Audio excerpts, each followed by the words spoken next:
Meus amigos, o Renato Portaluppi, o Renato Gaúcho, o Renato Carioca, como eu chamo por vezes, ele tem um santo muito mais forte do que todos vocês imaginam, muito mais forte do que os seguintes treinadores, Dudamel, Gesualdo, eu tenho que ler, Gesualdo, Domenech, Cudê, Luxemburgo, Thiago Nunes, Roger Machado, Mano Menezes, Felipão, Paulo Autori, Dorival e Fernando Diniz. O santo do Renato é muito mais forte do que todos estes.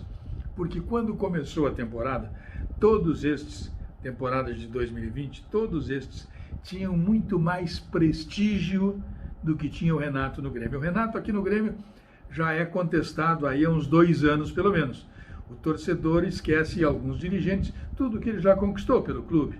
Como, por exemplo, o Renato completou aí 400 jogos como treinador do Grêmio, conquistou a última Libertadores, a última Copa do Brasil. Aliás, o Renato é o último treinador brasileiro que ganhou uma Copa do Brasil. Então, no Grêmio, estes números são congelados e se voltam apenas para o que acontece hoje. Acontece que não é um clube ou um time, ou seja lá o que for, não vai ganhar sempre, ele tem que perder, porque há outros que também se organizam. E sempre se procura encontrar defeito nesse ou naquele para justificar os seus, por que não ganhou, por que deixou de ganhar, porque o próprio sempre se considera melhor. Bem, então todos estes treinadores estavam com um prestígio maior do que o Renato. E todos já caíram, todos já foram demitidos, já foram mandados embora. Treinadores estrangeiros e treinadores brasileiros. E treinadores com currículos e conceitos diferentes.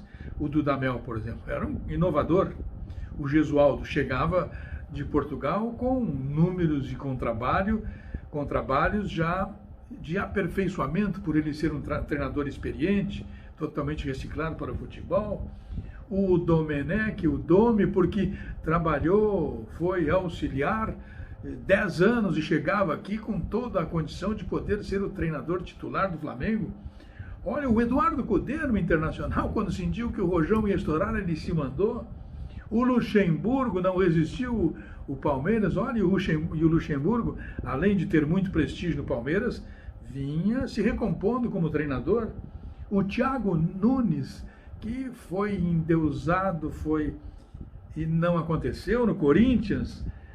O Roger Machado não aconteceu no Bahia, e ele até hoje é lembrado aqui em Porto Alegre, que deixou o trabalho pronto para o Renato concluir, mas ele não deu certo no Palmeiras, no Galo, no Bahia. Também no Bahia não deu certo um outro treinador muito talentoso, muito respeitado, o Mano Menezes. O Felipão, que chegou no Cruzeiro para ajeitar a vida do Cruzeiro, conseguiu salvar do rebaixamento, mas teve que sair.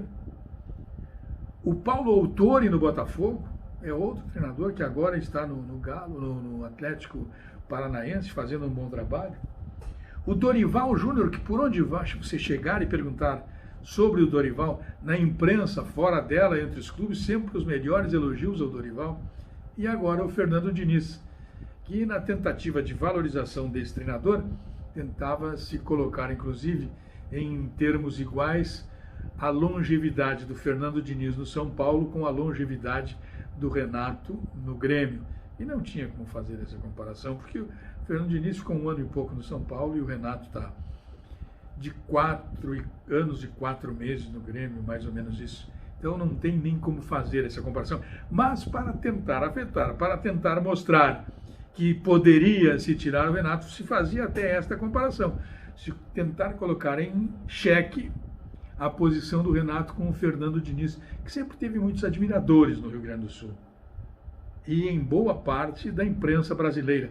A imprensa dos catedráticos, E agora está aqui no Rio Grande do Sul o Abel Braga, que é outro que também esteve pela Bola 7, foi demitido, acabou voltando para o Internacional e faz um grande trabalho.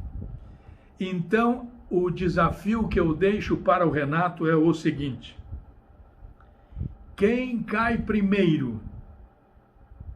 Abel Braga ou Renato? Esta é a questão. Este é o último baluarte que se pode usar como um desafiante para o Renato Portaluppi. Um abraço.